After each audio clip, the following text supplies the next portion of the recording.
guys? Yo, I'm so sorry, that was so loud. I feel like I haven't made one of these like in-home videos in a minute, but I'm here. What's up, you guys? It's your girl Sydney Sizzle, Sid the Kid, and I am back at it again with another video. And today is all about Nike. So if you're interested in hearing about my story and how I got my internship at Nike, stay locked and loaded because it's story time with Sizzle. Oh my I just choked on my own spit. Yeah, so let's get locked and loaded and let's go in 3, 2, 1. Let's get it. So it's story time with Sizzle, and I'm about to tell you all how I was an intern at Nike. Okay, although it wasn't in person, although I did not go to Oregon, although I did not go to Portland, although I did not get to go down Nike Bowerman Drive. I forget the actual address of Nike. Although I did not actually get to go to the campus, I had such an amazing experience, and I already have videos on my page where I talked about my day-to-day. I have videos that I talked about what it was like as an intern working virtually, some of the deliverables and expectations, and really the expectations that I had for myself that I really wanted to hold myself accountable to. But like I said, this is all about how I got the internship.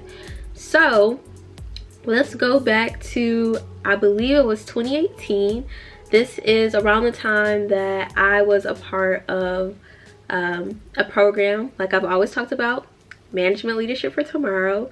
It's a nationally known program that is for minorities, that connects students to corporate companies, Fortune 500 companies. So anything ranging from Intuit, Deloitte, LinkedIn, Adobe, any company you could pretty much think of, MLT has connected with and had. So for me, back in 2018, there was this, I don't know how to describe it. There was this event for my cohort that MLT puts on every year annually, and essentially it's when all these companies come together at a conference, and essentially you would just interview for maybe like your top 3 or 4 companies that you know you really want to get an internship with, and a company that you're actually interested in working full-time for.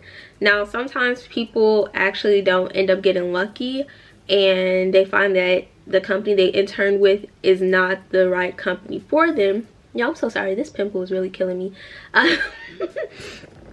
But nonetheless, a lot of times you'll find that sometimes the company you're working for isn't necessarily where you see yourself starting your career. But that's okay, because we need that experience to help us determine what we really want to do. What are our passions? What are we good at? What are some things that, even though I'm good at this isn't necessarily what I want to do for my 9 to 5. So that being said, I interviewed for LinkedIn, I interviewed for Nordstrom, and I think I interviewed for Accenture. Accenture, it was such a weird interview process. I don't even recall how it happened. I never even heard back on like where I was in the pipeline, if I was being moved up, down, left, right.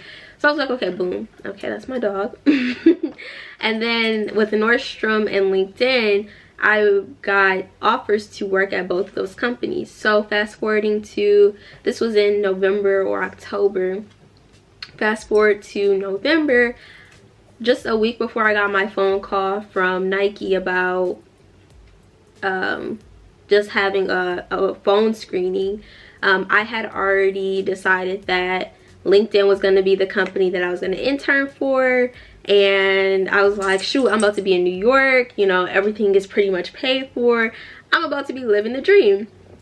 So for me, how Nike came about, as you all know, I'm an athlete. I ran track at Howard University, and my athletic advisor, she knew that I was super passionate about working in the athletic space.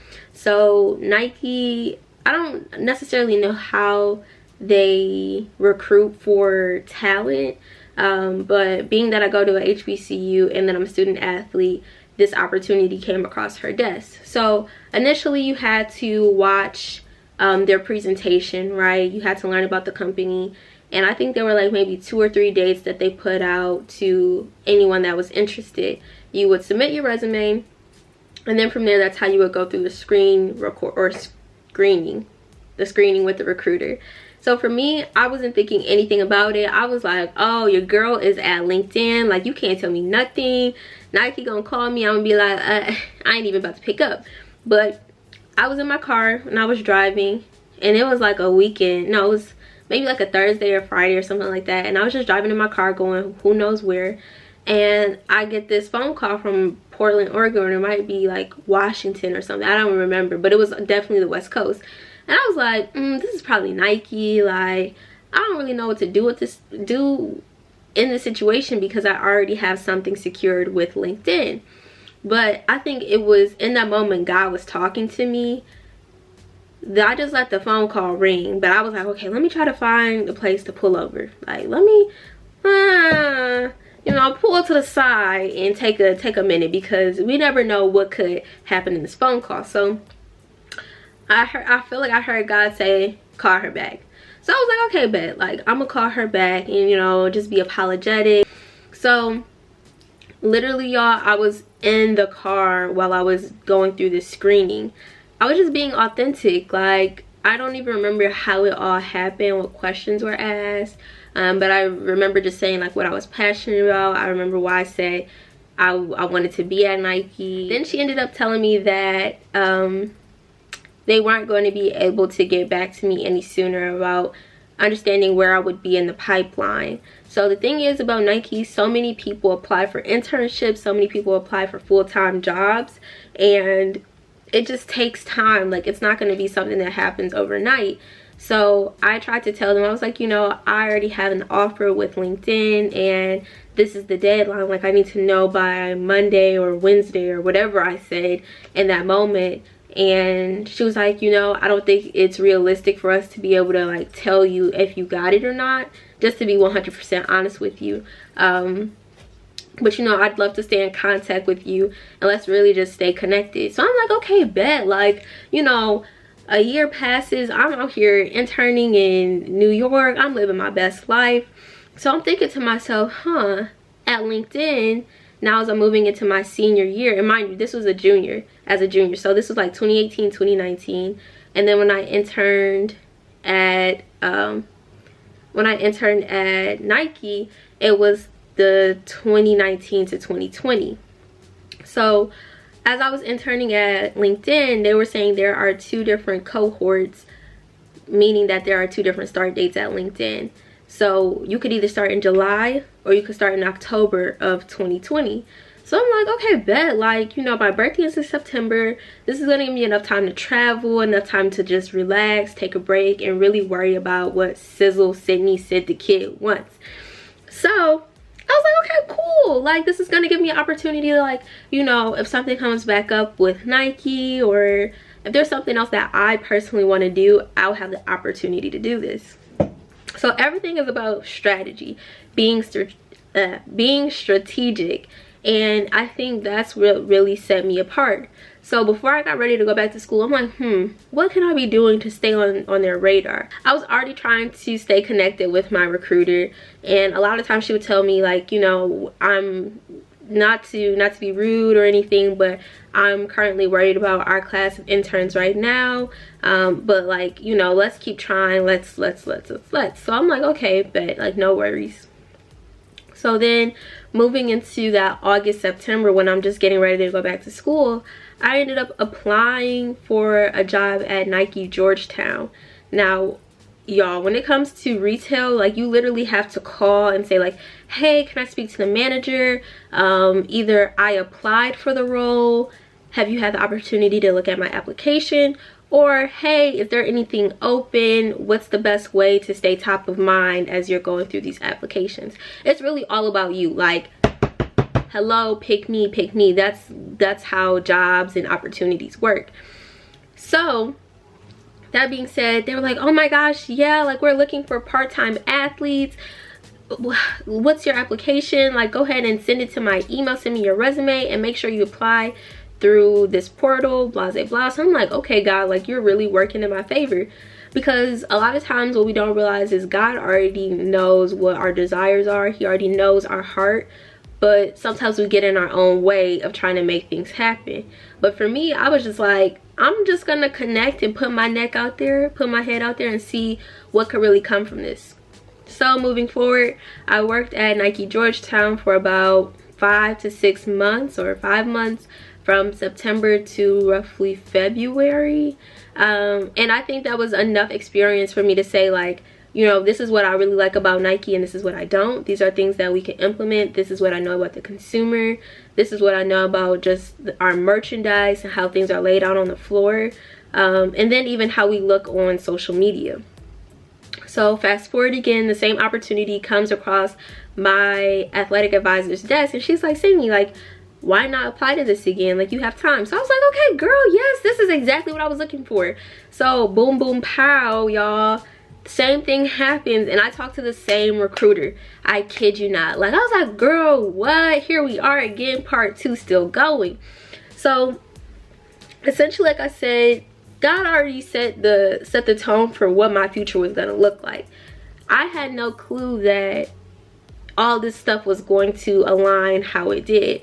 So as I was talking to her for the second time, again, like I said, it's all about being strategic in your strategy, how you are articulating your story. So for me, like I said, I was like, you know, my full-time job with LinkedIn doesn't start until October. I might be going to the Olympics, I might not. And by going to the Olympics, I was talking about being a spectator. But I was saying that this is something that I really wanted to do. The reason why I took a later start date is so that I could have time to still explore other opportunities. And she was like, whoa, like, that's something I've never really heard before. And a lot of times they don't necessarily take on seniors for their internships, because as a senior you're looking for a full-time role. But when you work for a retail-based company, things shift so much that by the time you're ready for a job, they're not ready to hire on new people.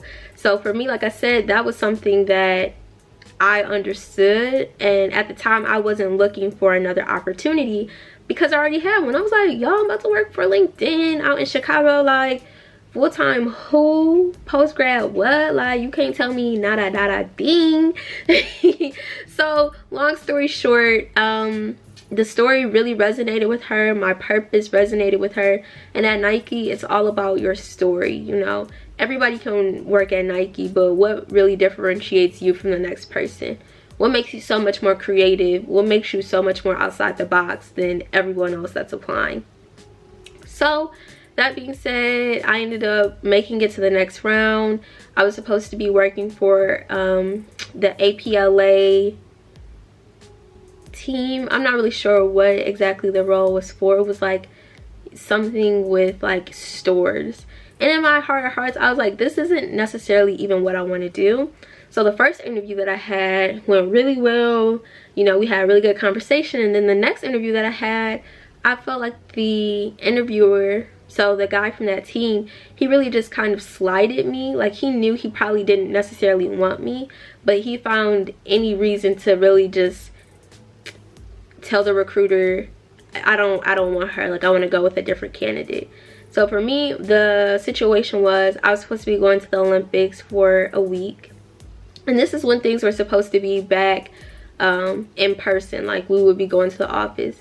But for me, it wouldn't be a sense of I'm not going to be working. It would be half the time during the day, you know, if you're on the Asian time zone or whatever, I would be working from there. You know, if I have to stay up later, but I would still put my work first. And then, you know, if the stars align and I'm missing something, I need to catch up on something, then I would still hold myself accountable for that. But he made it seem like, for me, I cared so much about the Olympics and I didn't want anything to do with this internship. Now, y'all, just think about that. That don't even make sense. It don't even sound right, but I digress. So fast forward, my recruiter, she was like, you know what, Sydney, that doesn't even sound like you. So even though we don't have a role for you right now in this very moment, I still want to extend this offer to you. And y'all, I kid you not, like, this was maybe within a 2-week span that I found out that I didn't get the role for that initial team, but I ended up still getting the internship.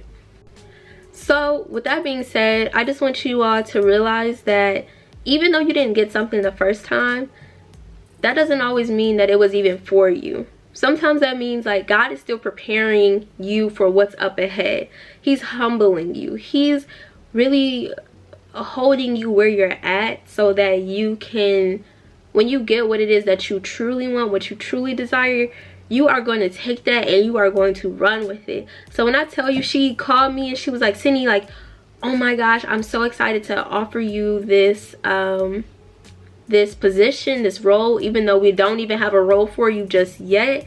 Y'all, when God calls you to the front, you better come ready. I will show y'all my little email thread right here real quick. Of course, y'all not gonna see her name, but like I said, the way I ended up at Nike is so crazy. A lot of people have different stories, and if you have the opportunity to connect with anyone via LinkedIn, or if you have the opportunity to work for the company, whether it be at the store or even on a corporate level, you'll notice that everybody has a story on how they even got into their own position, whether it be working at the register, whether it be a on the floor athlete, whether it be someone that's a VP or someone that's an intern. You know, everybody has a story, and I think that's what makes working at Nike so incredible. Everybody is unique, and honestly, that's just my story. Now, as you all know, I am still supposed to be working with LinkedIn in July of this year. We will see if things change. I have no idea, but I will be working there in July. I'll be graduating from grad school in May, and I will be fully done with grad school by July or August. So that's pretty much my story about how I made it to Nike. I felt like I was called to record this video finally, because this marks the 1 year since I heard that I would be working for them, that I received my offer to come and work for Nike. So I hope this story resonates with you all, and I hope that it addresses any questions that you all might have had about how I got in and what my process looked like. So yeah. If you have any other questions, make sure that you hit me up on my social media, and I will talk to you all soon. Ciao.